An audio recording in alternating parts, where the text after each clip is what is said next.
Perfect. So we have seen we are not able to identify this password using id, name, password, okay, link text and partial link text. So we can use css, and because attributes are different. Okay, now we'll see next example. Now same thing, what I've just little bit changed. So here type is equal to text, and here was there what type is equal to password, but now I have made this type is equal to text, so both are attributes same.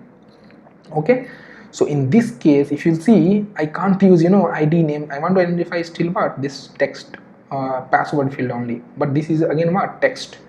So I can't use id here, I can't use id, no name. I can use, I don't have class name also, I don't have link text, I don't have partial link text, right? I can't use css also in this case because both attribute are same. So input type is equal to text, input type is equal to text, correct? So if I'll use tag name, again it will give first step element, but I want to use password, right? So here we can't use a css as well, because css basic syntax what we have seen is html, okay, attribute is equal to value. So input attribute type is equal to text if I'll give, so both are same, right? So we can't use css here. So if we are not able to use css, then we should go for Xpath, okay, because in css we don't have indexing, like indexing will be not supported in css.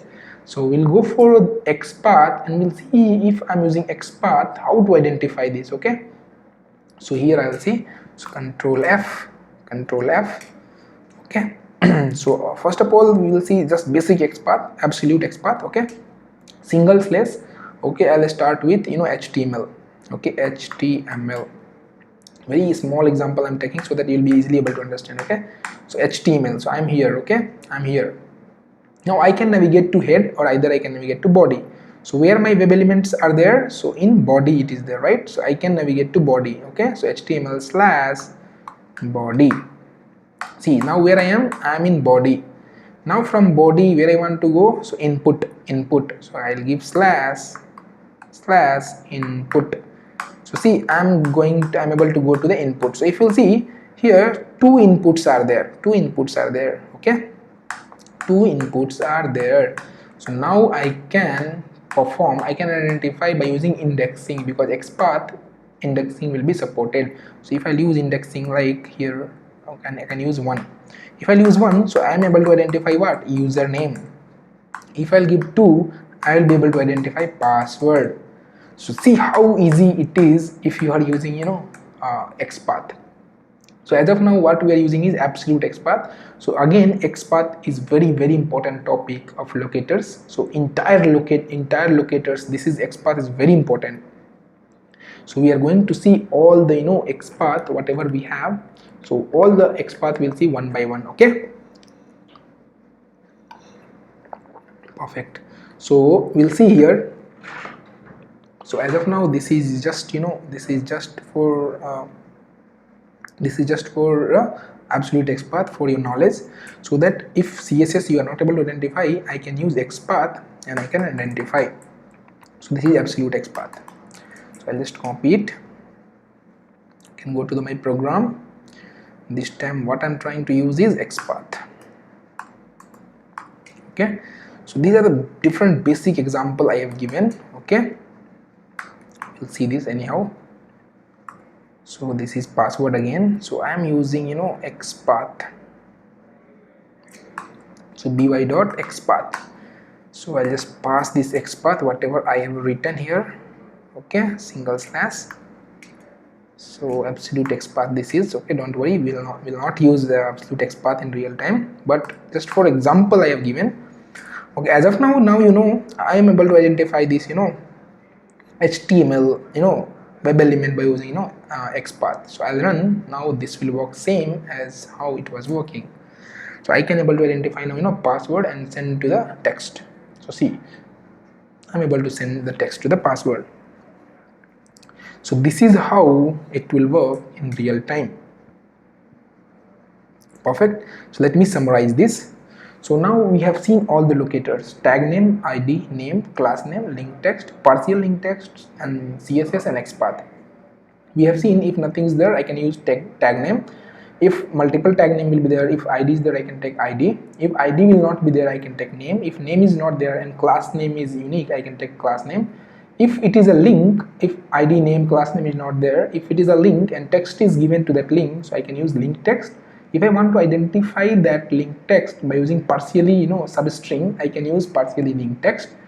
If this all three things, all four things will be not there, okay, so but attributes are different, so I can go for css, okay, attributes are different, I can go for css, okay.